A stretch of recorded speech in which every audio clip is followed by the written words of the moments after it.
Okay. Yeah. Let's go here because the light is better. Okay. So, how to use a skill saw? This is a handheld circular saw. Handheld because you hold it in your hand. Circular saw. And sometimes it's called a skill saw. People in England used to say that. This is a Black & Decker. It's kind of not top of the shelf, but it's okay. There are a few important things like safety or how to handle the saw. This is the trigger which switches it on and off. And most of the skill saws, they have an extra safety switch here for your thumb, but this one doesn't have it. So when you take your saw and it's plugged in, you take it, and it's the danger that you may, with your finger, switch it on accidentally. You just have to be careful with this one to not do it. Grab it like this or like this.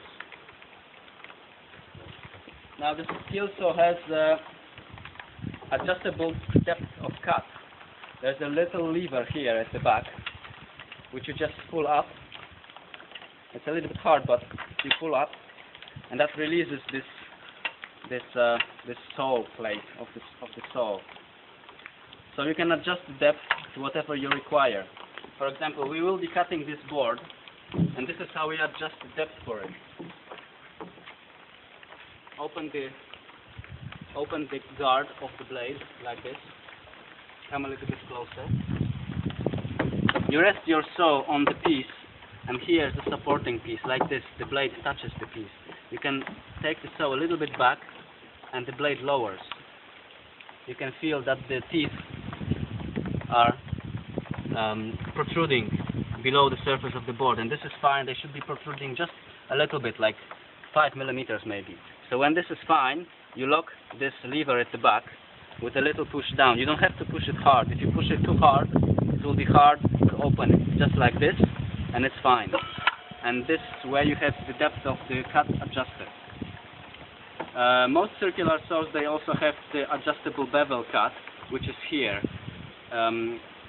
Probably you will not need to adjust the bevel because it's a little bit of a skilled job to do that cut, but I'll just show you how it looks, like this. You can adjust the cut. This is 45 degrees maximum, and this is 0. And most of the cuts we do at 0, but sometimes we need a 45. Lock it. All right, that's about the saw, and now we will do the cut. Yeah, one of another thing about this Black & Decker is that the cord is not as long as most of the saws. This is only 2 meters, and most of them have 3 meter long cord. So you just have to use an extension most of the time. Okay, I don't know if this is clearly visible, but I have marked a line on this board, just here, where we will do the cut. And I'm going to make I'm going to cut it by hand. I mean, I'm just gonna guide the saw by hand without any guiding straight edges, and I will show you how to make a cut by hand.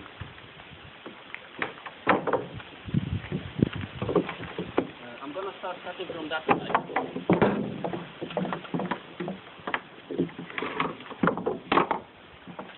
So you just need to put an extension in such a way that when you progress along the cut, you have enough cord here. And this is fine to make this cut. Come closer. There's a line here. Can you see it in the video? Is it visible? Yeah. All right. So we want to cut on the right side of the line. Yeah, this is important because sometimes you want to cut on the other side, and the blade has certain thickness. This is not very important here because this edge is not just so important. It doesn't have to be so precise, but sometimes it is. So I'm going to show you how to check which side you are cutting. When you put the blade, when you put the saw here at the beginning of your cut, you can see where the blade touches, and you can make sure that it's either on the left, like this, or either on the right of the cut, like that. And also here, there's a little notch where you can see how the saw progresses down the line. So now how to keep a straight cut? This is how you do it. First you start by looking here where the blade goes in, and you make just I don't know, maybe centimeter or two. You cut into the board, and later you only look here. It looks like this. I'm going to make this initial cut just to show you. Okay, when you spin the saw, you never touch the piece. Take it away, spin it, and then come in, like this.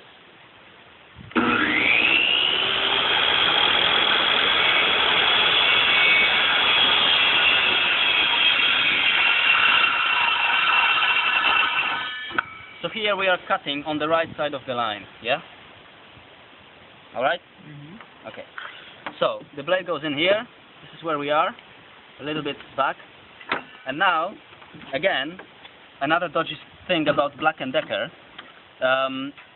In most cases, you will have a little line here which shows you exactly where the blade is, but this one doesn't show. So, from what I have been working with this saw so far, I know that to keep the blade on the right side of the line, I have to keep the line here in this notch a little bit to the right of the center of the cut, of the notch, sorry. Yeah, like this.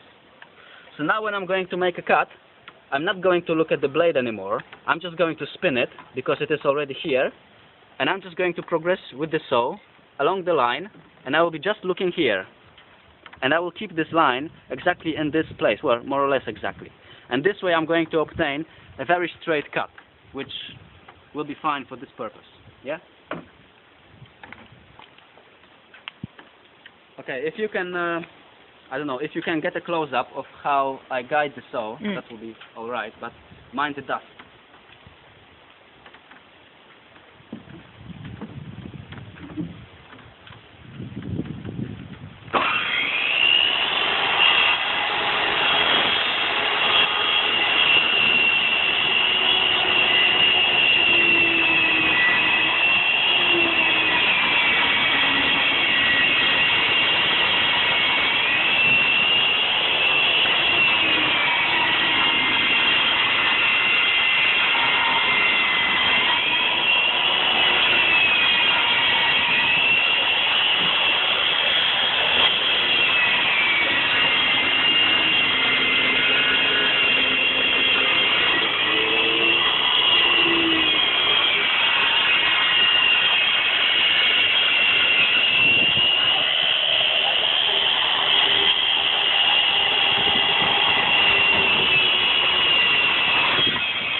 So, to make a cut like this, which I didn't mention in the beginning, you have to have the piece you're cutting well supported. So when you are cutting, nothing bends, and when you finish the cut, nothing falls. Because if anything bends, there's a danger that the pieces will clamp the blade, and that will stop it, and the saw will make a powerful kick to the back. And that is very dangerous. So whenever you're cutting small or big piece, make sure that it is well supported. Like here, we have supported it in 3 places on these just some spare pieces of wood. And also making a cut, you have to have a good control of the saw. Don't try to make it like this, or I don't know, like that. Keep it firm. You are pushing it a little bit with this hand, and you are pulling it a little bit with this hand. Both hands control the saw. And you look here, firm grip, and you are going straight, and everything is going to be fine if you don't go like that. And at the end, when you finish your cut, you can either just keep the saw here, release the trigger, and wait for it when it stops spinning, or when you are finishing the cut, and it's done, and you can take the saw up like this, keeping the back of the saw on the piece, and this way the blade will come out clean of the cut. Because if you try some other way, like that for example, the blade guard will engage here, make something, and the blade may go a little bit off, and you will get a kick from the saw. So don't do that. You're finishing your cut, go like this, wait wait for it, or finish and take it out like this. And I think that's it. Happy cutting.